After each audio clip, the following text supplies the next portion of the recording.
I have my materials ready, so I just grabbed a whole bunch of different threads. I have Thread Gather Aurora. I have some Oriental linen from the Thread Gatherer. I have Painter's soft cotton number 3 weight. I have, this is Steph Francis spun silk, and this is Painter's pearl cotton number 5. Let's see what else. I have Thread Gather pearl cotton, pearl silk, so in number 5. And I have a number 1 Milner's needle, which I like because the eye is smaller than the shaft. Not all Milner's are like that, but the Tulips Milner's number 1 is, and it's my favorite. I also have some beads here. I'll put the link for these below, and then I have some just miscellaneous in here. You can put the bead on first, and then do your wraps, and then go back down.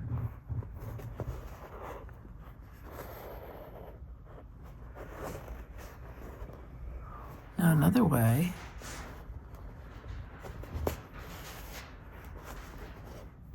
is to do your wraps.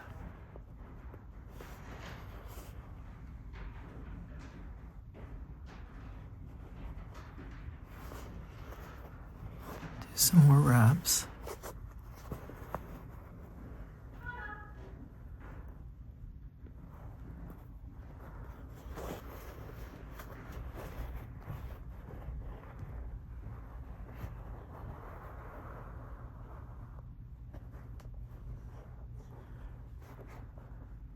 And you get it like that. You can play around with it. If you want a messier, more wild looking French knot instead of this little tight, beautiful French knot like that, what you can do is you can use a chenille needle and do the same thing. Now for a chenille, it's going to be hard to do a beaded because the eye will be much larger. And unless you're using a really big fat bead with a big, big hole, it's going to be hard to get the bead in there.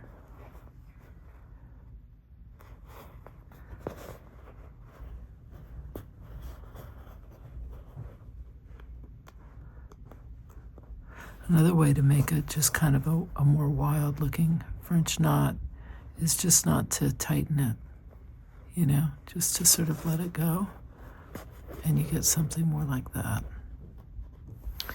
Another way to do the beaded French knot is to come up with your thread, pick up your bead. If your thread is thick, you want to make sure that it slides easily over the thread as well. So you keep your bead onto the needle, and then you do as many wraps as you want. In my case, I'm just going to do a couple.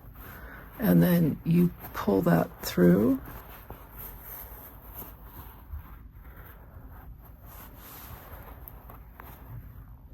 And there you have it. I'll do it another time with a few more wraps. So you can see you can go, 5 wraps, 6 wraps, 9 wraps. It doesn't really matter. It can be as many or as few as you want. But you can see the difference. So I'm going to pick up my bead, leave it on the needle, and now do a bunch of wraps.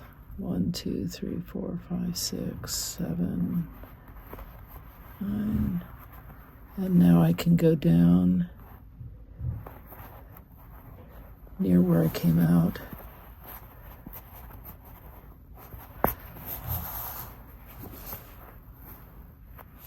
And what you get is almost like a little bouillon and a bead.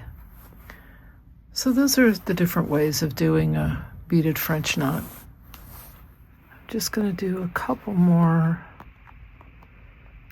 little French knots here, and then I'm going to have them sort of drift off. I like doing that, where you have sort of a big bunch, a cluster, and then you have some strays, like they've wandered from the herd kind of thing. So these guys sort of wander. And you can see I will be using this little piece in my stitched vessel, my mixed media vessel that I'm working on right now. And when I finish that, I'll link this video to it. But for now,